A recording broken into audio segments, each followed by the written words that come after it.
in my previous video, I talked all about basic genetics and Punnett squares. So I'm going to skip over the first couple slides from this note packet and jump to the last slide on the first page, which is part 2 of genetics when we started looking at gene expression. So in part 1, we discussed how inheritance patterns work. So let's say, for example, you inherit the DNA for blue eyes from your parents. What we talked about in gene expression was how does your body and how do your cells know to express DNA to give you blue eyes. And when we talk about gene expression, we have to talk about the processes of transcription and translation. We have to look at the molecules involved in these processes in the cell. You may remember my stupid analogy, and I actually stole it from Mr. Yost, the analogy of how the flow of genetic information works. Think of DNA. DNA is locked inside the nucleus in a eukaryotic cell. It's kind of like the mob boss. It's untouchable. Nobody can get to him. He has all of the information. That's what DNA is like in your cell. The mob boss doesn't go out and do all the dirty work. Instead, he sends messengers out to go and deliver his message. So that is like when DNA's message gets turned into RNA during the process of transcription. RNA is kind of like our messenger that's going to take the message out of the nucleus and deliver it where it needs to go. The protein, think of the protein kind of like the hitman, or the person that's going to go out and do the dirty work. And again, if we think about this flow of genetic information, think about mob boss, messenger, hitman, or DNA to RNA to protein.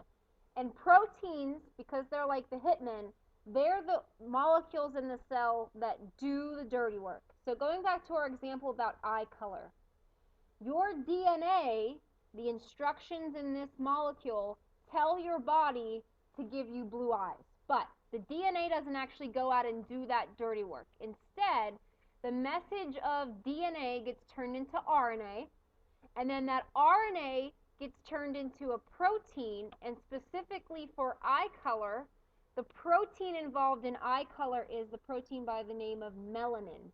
So melanin is going to be the hitman that's going to go out and do the dirty work. That's going to give you your blue eyes. So again, transcription and translation are the processes that are involved in gene expression. As we said, transcription takes the message of DNA and uses it to make an RNA molecule. This is not in your notes, but you may want to add that this process occurs in the nucleus.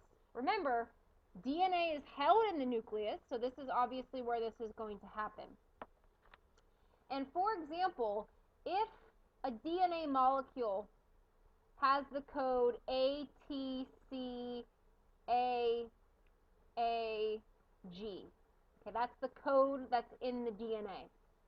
That molecule, that message is going to be used to make a molecule of RNA. And if you remember, RNA is slightly different because it does not have T in it. It doesn't have thymine. Instead, it has U's. So if the original DNA molecule codes for an A, in RNA, a U is going to be coded for. If T is in DNA, RNA is going to be coded for A. C always goes with G. A, again, U, there's our special one. A with U, and G always goes with C. So during transcription, the molecules that are involved, we start with a molecule of DNA, and that gets transcribed into RNA. Again, A with U, C with G. The second half of gene expression, our RNA molecule is going to leave the nucleus, so this code here in pink is going to leave the nucleus and go out and find a ribosome to be decoded. And if you remember, I'm going to scooch this down so we can see it. If you remember, the ribosome reads these codes in 3. So UAG is kind of like a word to a ribosome. UAG is going to code for a specific amino acid. I'm just making this up. Maybe this codes for alanine. And the next codon, the next word, codes for proline. And the ribosome is going to continue working down an RNA message and decoding the triplets and using those to make a protein, using those to put these different amino acids together. Again, proteins are made up of those little building blocks, so all these fancy words, alanine, proline, tryptophan, isoleucine, those are all the names of the amino acids. And when we put a bunch of amino acids together, that's going to make a protein. For example, like the melanin we were talking about earlier. And in gene expression, most of the time, those things go correctly. But at times, there can be errors in the process, or there can be errors that have been made in your DNA. And we call those errors mutations. Most of the time, we looked at point mutations.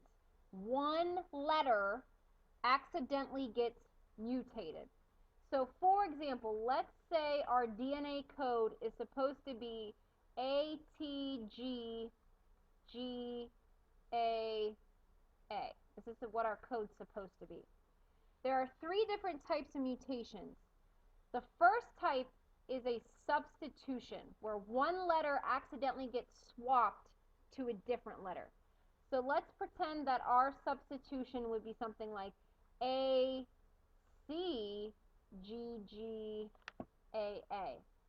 In this case, the T that was supposed to be here accidentally got switched to a C.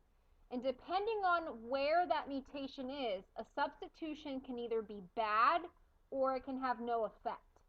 A silent substitution, nothing happens to the amino acid. So nothing happens to the overall protein. Nothing changes. So silent, nothing. Missense, the original code codes for an amino acid, and the mutated code codes for a different amino acid. So let's pretend that we have a code UGC, and it's supposed to code for isoleucine. But there's an error, and it gets changed to CCG. That may code for tryptophan. So one amino acid accidentally gets replaced by another amino acid. That would be a missense substitution. Our last type of substitution is called a nonsense substitution, where a codon is supposed to code for an amino acid like proline, and instead it accidentally codes for a stop codon. So there's a stop signal right in the middle of the code, which is always bad. So silent, fine, not going to harm anything. Missense, it could harm the protein because we're switching amino acids. And nonsense is really bad because the protein never gets made because it's told to stop. Our second type of major mutation is an insertion. So going back up to our original code, ATGGAA, an insertion would look something like this. ATGCGAA.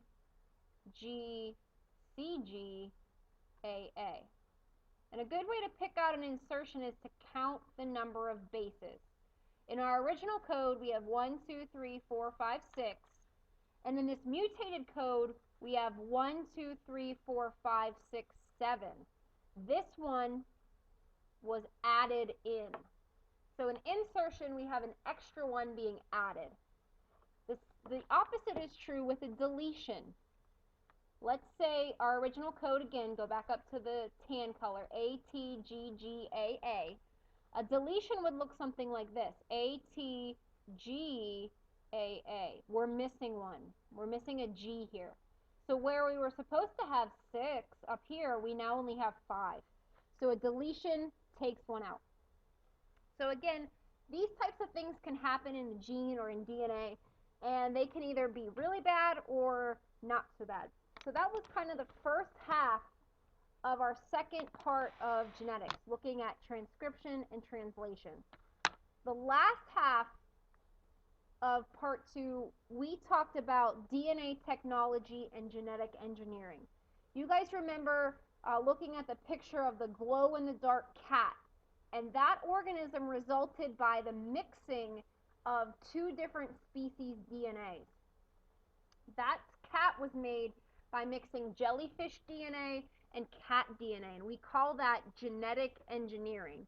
Now, in the real world, we use these techniques for practical purposes, so to help out humans. We use that DNA technology for that kind of stuff. Glow-in-the-dark cat, kind of just a cool thing. Another type of technology that we talked about were these DNA fingerprints, and here are the steps for how to do that. But just as a general reminder, remember looking at these different gels, and we compare the different columns of DNAs. And we can use this for a couple different things. This particular picture is showing you DNA left at a crime scene, and then 3 different suspects' DNAs. You'll see that suspect 2 is highlighted because it matches the DNA left at the crime scene perfectly.